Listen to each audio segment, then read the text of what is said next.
इनको सब पता है, इनको कुछ बताने की जरूरत नहीं पड़ती, आप क्या कर रहे हो, कहाँ जा रहे हो, किससे बातें कर रहे हो।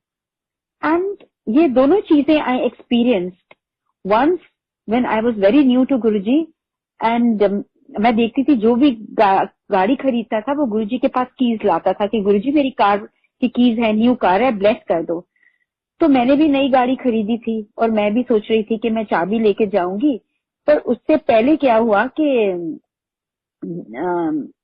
एक दिन जब मैं बच्चों को स्कूल छोड़ने बस स्टॉप पे जा रही थी, क्योंकि तब देयर बस यूज्ड टू कम एट अंधेरिया मोड़। It was the 10th of January और मैं अभी गुरुजी से कुछ महीने पहले ही जुड़ी थी। तो मैं जा रही थी जब, तो मैंने पक्का गुरुजी को देखा है। सुबह 6:15 का टाइम था और मैं इनको अंधेरिया मोड़, इनका बस आता था तब, मैं छोड़ के आ रही थी और मैंने देखा एम्पायर स्टेट के गेट पे, मैंने देखा गुरुजी को और मैं बहुत एक्साइट हो गई। मैंने सोचा ओह ये मैं नई गाड़ी है, लोग तो चाबी ब्लेस कराने आते हैं और मैं तो गुरुजी को देखा मैंने। तो मैं जल्दी से गाड़ी में से निकली। सुबह कोई नहीं था, it was an early morning, winter morning, थोड़ा थोड़ा फॉग था। और मैंने गुरुजी को माथा टेका और मैंने बोला गुरुजी। गुरुजी कहते कहाँ से आ रही है? तो मैंने बोला गुरुजी मैं बच्चों को बस स्टॉप छोड़ के आ रही हूँ। तो ही से अच्छा मेरे को अंदर ड्रॉप कर दे। तो मैं ड्राइवर सीट पे थी और मैंने साथ वाला दरवाजा खोला और गुरुजी बैठ गए। मैं अंदर गई गेट के, मैंने विला ई के सामने गुरुजी को ड्रॉप किया और गुरुजी ने दोनों हाथ जोड़ के मुझे बोला नमस्ते, यू टर्न ले ले। He didn't let me gate of the car. तो आई वाज वेरी थ्रिल्ड कि गुरुजी मेरी नई गाड़ी में बैठ गए, लोग तो सिर्फ चाबी ब्लेस कराते हैं। So when I turned back and I was going home, next day I think was a Sunday and Sunday को ड्राइवर नहीं था, तो मैं गाड़ी चला के पूसा रोड गई थी किसी फ्रेंड के घर। तो जब मैं गई तो रास्ते में मेरा बहुत भारी एक्सीडेंट हुआ और जो एक्सीडेंट हुआ वो सारा इम्पैक्ट आया जहां next to the driver seat जहां गुरुजी बैठे थे। सस्पेंशन गाड़ी का टूट गया और मोबाइल फोन नए नए थे। मैं भूल गई थी अपना फोन ले जाना, क्योंकि मेरी आदत नहीं थी तब सेल फोन रोज कैरी करने की। So I had forgotten and गाड़ी का एक्सीडेंट तो हुआ but I was very shaken. I said oh ये मैं कहीं कौन से गुरुजी के पास जा रही हूँ कि वो मेरी गाड़ी में बैठे और देखो मेरा कितना भारी एक्सीडेंट हो गया। और मैं यही सोचती गई, बहुत लोग इकट्ठे हो गए, पुलिस आ गई और फिर पता नहीं कैसे किसी ने मुझे हेल्प किया, गाड़ी आई टो करने और ये सब हुआ। और जब तक मैं घर आई शाम के 4 बज गए थे और मेरे दिमाग में एक ही चीज थी कि I want to go to Guruji and I want to tell him कि गुरुजी आप मेरी गाड़ी में बैठे और देखो क्या हुआ, because I was so stupid. So शाम हुई और मैं भाग के 6 बजे तैयार होके आई गो टू गुरुजी। और मैंने बहुत कोशिश की कि मैं गुरुजी से बात करूं, बिकॉज गुरुजी से आप बात नहीं कर सकते थे जब तक गुरुजी आपसे बात ना करना चाहें या आपको बुलाए ना। तो मैं देखती रही गुरुजी के, सो दैट अगर if he looks at me I would say कि गुरुजी मुझे आपको कुछ बताना है। बट गुरुजी ने तो मुझे टोटली इग्नोर किया। और उस दिन वो छोटी छोटी लैमिनेटेड फोटोग्राफ्स बांट रहे थे और सबको बोल रहे थे LF तू फर, और मुझे नहीं मिली फोटो। और मैंने कोशिश भी की, कभी मैं खड़ी होती कि मैं सोचती थी गुरुजी मुझे भूल गए देना, बट गुरुजी टोटली इग्नोर्ड मी। फिर उन दिनों में क्या होता था, जब लंगर का टाइम होता था तो गुरुजी भी अपने कमरे में जाते थे और लंगर खाते थे। तो जब गुरुजी अपने कमरे में गए तो किसी ने, मुझे सेवादार ने आके बोला कि रोमा आंटी गुरुजी आपको बुला रहे हैं। तो मैं भाग के अंदर गई और मैंने बोला, तो गुरुजी कहते हैं हाँ की गल है। मैंने बोला गुरुजी आपको मालूम है आज क्या हुआ? और वेरी कैजुअली वो अपना लंगर कर रहे थे, कहते की होया? मैंने बोला गुरुजी आज मेरा बहुत बड़ा एक्सीडेंट हुआ है और जिस गाड़ी में आप बैठे थे ना उसी में हुआ है, और जहां आप बैठे थे before I could finish Guruji cut me and said brown pant पा के कितने टूरी फिरती सी। तो मैंने सोचा गुरुजी ने मुझे फिर से देख लिया होगा, that's how he knows I was wearing a brown coloured trouser. तो गुरुजी कहते हैं फोन का की फायदा होया सेल फोन का, जदों तू चक के नहीं गई। So I was very shocked because nobody knew that I had forgotten to carry my mobile phone. ये तो सिर्फ मुझको ही मालूम था। और गुरुजी ने मुझे बोला कि एक नो एंट्री से आंटी आ रही थी, सिगरेट पी रही थी, उसने तेरी गाड़ी को मारा, 3 लेडीज थी कार में। और फिर ये ही डिस्क्राइब द एंटायर एक्सीडेंट कि कैसे मैं घर आई और किसने मेरी गाड़ी वो क्रेन बुलाई and so on and so fourth. And मैंने बोला गुरुजी मेरी गाड़ी पूरी टूट गई। तो गुरुजी ने मुझे डांटा और बोला कमली तू अपनी गड्डी नो रो रही है, तेरे को पता है कि तेरे आज 9 हड्डियां टूटनी थी और तूने कितने महीनों के लिए बेड रिडन होना था। I was shocked because I could not imagine कि मुझे भी चोट लग सकती है। तो मैंने बोला गुरुजी मेरा फ्रैक्चर होना था। ही सेड फ्रैक्चर, तेरी 9 हड्डियां टूटनी थी। आज तेरा असली जन्मदिन है, हुन तू ए जन्मदिन मनाया कर, आज तेरा बर्थडे है, मैं तेनू न्यू लाइफ देती है। And then he said another thing, he said लेख भी मैं लिखदा हां ते मैं लेखां विच इंटरफेयर नहीं करता। That means that I am the one who writes your destiny, so how can I change your destiny.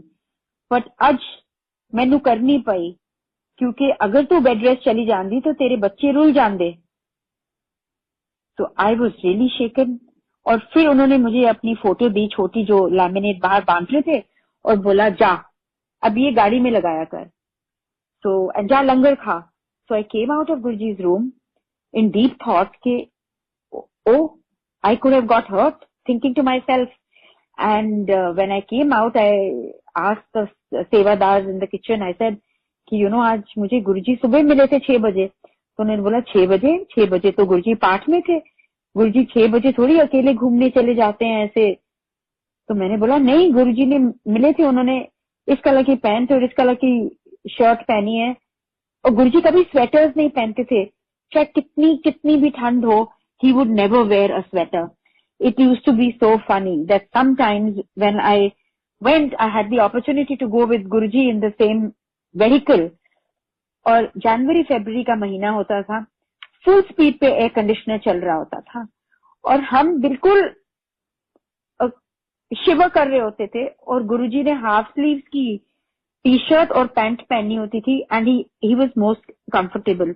He was not affected कि बारिश है या वेदर है या नीचे जमीन पे कीचड़ है बारिशों में, क्योंकि वो तो जमीन पे चलते ही नहीं थे। वो तो कहते थे कि मैं तो 3 इंच ऊपर चलता हूँ। और ये भी हमने देख लिया था क्योंकि एक बार जब हम बड़े मंदिर बन रहा था, गुरुजी हमें रात को लेके गए तो वहां पे ना पूरा सीमेंट का फ्रेश काम हुआ था एंट्रेंस पे, गेट के पास। तो गुरुजी ने हमें बोला कि आप सब साइड से आना, और हम सब साइड से आए थे ताकि हम उसके ऊपर अपने पाँव नहीं रखें और वो खराब ना हो। और गुरुजी वहीं से गए और मैं देखने लग गई कि गुरुजी के तो हमारे पाँव तो जूते तो कीचड़ में थे। और जब गुरुजी, मुझे पता नहीं लगा, पर जब गुरुजी अंदर गए और बैठे कारपेट के ऊपर and he was wearing his shoes, he sat against the wall, तो मैंने देखा कि गुरुजी के शूज तो एब्सोल्युटली क्लीन थे नीचे से। तो मैंने बोला गुरुजी, और आपके जूते तो बिल्कुल क्लीन है। और फिर मैंने बाहर जाके भाग के देखा कि गुरुजी के पाँव के निशान भी नहीं थे। तो गुरुजी बोलते होर असी जमीन ते थोड़ी चलते हैं, असी तो 3 इंच उत्ते चलते हैं। So I kept quiet. I was quite dazed. और आहिस्ता आहिस्ता मैं देखती गई कि गुरुजी क्या करते हैं। मैंने देखा कि गुरुजी, I mean each day I saw a miracle being performed by Guruji in front of my eyes. किसी को पैरालिसिस है और गुरुजी उसके मुंह पे छींटे मारते हैं इतनी जोर जोर से, वो आदमी रोता चिल्लाता है जैसे कि उसको गुरुजी पता नहीं क्या मार रहे हैं। और गुरुजी ने ये उसके साथ 3 हफ्ते किया और उसका पैरालिसिस, जो उसका मुंह बिल्कुल टेढ़ा हो रहा था, मैं I am telling you very very briefly because there are so many सत्संग्स कि I could go on and on and on. और उसका पैरालिसिस ठीक हो गया। और मैंने उनसे पूछा कि जब आप गुरुजी आपको सिर्फ पानी के छींटे मारते हैं तो आप इतनी जोर जोर से क्यों रोते हैं और आपके आंसू निकल आते हैं। पानी ही तो है। एंड उन्होंने बोला अपना मुंह पकड़ के कि मुझे इतनी दर्द होती है जब गुरुजी पानी का छींटा मारते हैं मेरे मुंह पे, मुझे लगता है कि मेरे को कोई चेन्स मार रहा है मेरे मुंह पे। I have never understood, nor did he understand. But after 3 or 4 Thursdays, Guruji told him to come every Thursday. That man was back to being absolutely normal. फिर मैंने देखा कि किसी की फिलोपियन ट्यूब नहीं है, किसी का बेबी नहीं हो सकता, किसी की ओवरी नहीं है, और गुरुजी को बताया भी नहीं है। वो गुरुजी के पास आए हैं और गुरुजी उसको बोल रहे हैं उन्हें मई है, जा तेरा काम अक्टूबर में हो जाएगा। एंड वो अक्टूबर में प्रेग्नेंट हो जाती है। डॉक्टर शॉक्ड हो जाते हैं कि how can you have a baby, your report show otherwise, but baby हो जाता है। कोई आता है तो गुरुजी उसको 6 समोसे देते हैं और उनकी आर्टरीज क्लियर कर देते हैं प्रसाद से। किसी को डायबिटीज होती है एक्यूट, तो गुरुजी उसको 10-15 जलेबियां खिला देते हैं, रसगुल्ले दे देते हैं, हलवा दे प्रसाद दे देते हैं। और किसी को जो इतना फिट होता है और जो ना कभी अल्कोहल पीता है, ना कभी नॉन वेजिटेरियन खाता है, और इतनी ज्यादा वॉक और जिमिंग और सब कुछ करता है, and he lead such a healthy lifestyle, गुरुजी उसको बोलते हैं अंकल आप एग्जेक्टिव चेक करा के आ जाओ। उन दिनों एग्जेक्टिव चेक शुरू हुए थे। I am not naming the people, but I have seen these people with my own eyes getting cured. So and वो कहते कि नहीं गुरुजी मेरे को कोई प्रॉब्लम नहीं है, मेरे को कोई टचवुड कोई हेल्थ इश्यू नहीं है, तो मैं तो रोज इतने किलोमीटर वॉक करता हूँ, ये करता हूँ। गुरुजी ने इग्नोर किया। फिर वो लंगर खा के जा रहे थे, गुरुजी ने कहा जाओ जाओ एक्सेक्टिव चेक करा लो। His wife got after him that what is the harm when Guruji is telling you to get executive check and you are about 67, 68, so what's the problem? और अगले दिन वो भागे हुए आ रहे हैं और वो बोल रहे हैं कि गुरुजी मेरी 2 आर्टरीज बिल्कुल ब्लॉक्ड हैं। तो उन्होंने सोचा गुरुजी उनको प्रसाद दे देंगे और उनकी आर्टरीज भी खुल जाएंगी। तो गुरुजी ने बोला जाओ फिरता, चलो चलो सर्जरी कराओ, जाओ डॉक्टर त्रेहन कहो, बुकिंग करो अपनी सर्जरी दी। तो ही सेड कि गुरुजी आप मेरे को सर्जरी के लिए क्यों बोल रहे हो, आप लोगों को तो ऐसे ही कर देते क्यों। गुरुजी से बहस ना कर दे, सबके लिए एक ही दवाई थोड़ी होती है, सबका अलग होता है इलाज। कभी मैंने देखा कि गुरुजी किसी को बोलते हैं कि पान का पत्ता ले आओ एंड किसी का ब्रेस्ट कैंसर ठीक कर रहे हैं, किसी का हिप सर्जरी कर रहे हैं, किसी का कुछ। It was absolutely mesmerising. We didn't know कि कौन है ये, क्या कर रहे हैं। And then he would say कि तुम लोग तो जाओ स्टैचूज को ही करते हो प्रे, जाते हो मंदिर और शिव तुम्हारे सामने बैठा है। And we used to say कि a person in flesh and blood, गुरुजी used to talk like this. And sometimes he said Shiv ji ने तो शादी भी करा ली, मैंने तो वो भी नहीं कराई, और देवियां तो मेरी बेटियां हैं सारी, और तुम वैष्णो देवी जाते हो, इधर जाते हो, जब लंगर होता है, जब फंक्शन होता है तो सारे देवी देवता आते हैं लंगर खाने के लिए यहाँ पे। So we would just listen and we would just not know कि ये कौन है। गुरुजी वुड से जोड़े ते दिमाग आया करो तो बाहर छोड़ के आया करो, इस पे बट करना है तो इथे आने की लोड़ नहीं है, और सवेरे किसी होर गुरु को जाना है, शाम नू इथे आना है तो कोई फायदा नहीं है। 2 कश्तियों में पाँव नहीं रखो, ना मेरा टाइम वेस्ट करो ना अपना टाइम वेस्ट करो। Sometimes, many times, not sometimes, I saw him suddenly produce divine प्रसाद, और वो प्रसाद जिसके लिए होता था उसको मिलता था, और फिर थोड़ा सा लेके जितने भी लोग होते थे, चाहे 200 हो 300 हो, उनमें एक एक छोटा छोटा स्पेक बढ़ता था। गुरुजी उनको बोलते थे, किसी को बोलते थे अलमारी च रख लेना, किसी को बोलते थे लॉकर च रख लेना, और उन लोगों के पास वो जो प्रसाद है उसकी फ्रेग्रेंस बिल्कुल चेंज नहीं हुई, वो प्रसाद खराब नहीं हुआ। there is no explanation, there are no words to explain। एक दिन मैंने पूछा कि गुरुजी आप कैसे डिसाइड कर लेते हो कि आपने किसको देना है डिवाइन प्रसाद, जो भी आपके सामने आता है आप उसको दे देते हो। तो गुरुजी से ना मैंने हुक्म होता है मैं दे देंदा प्रसाद। इन्हें क्वेश्चन नहीं पूछ दे तो मैं चुप हो जाती थी।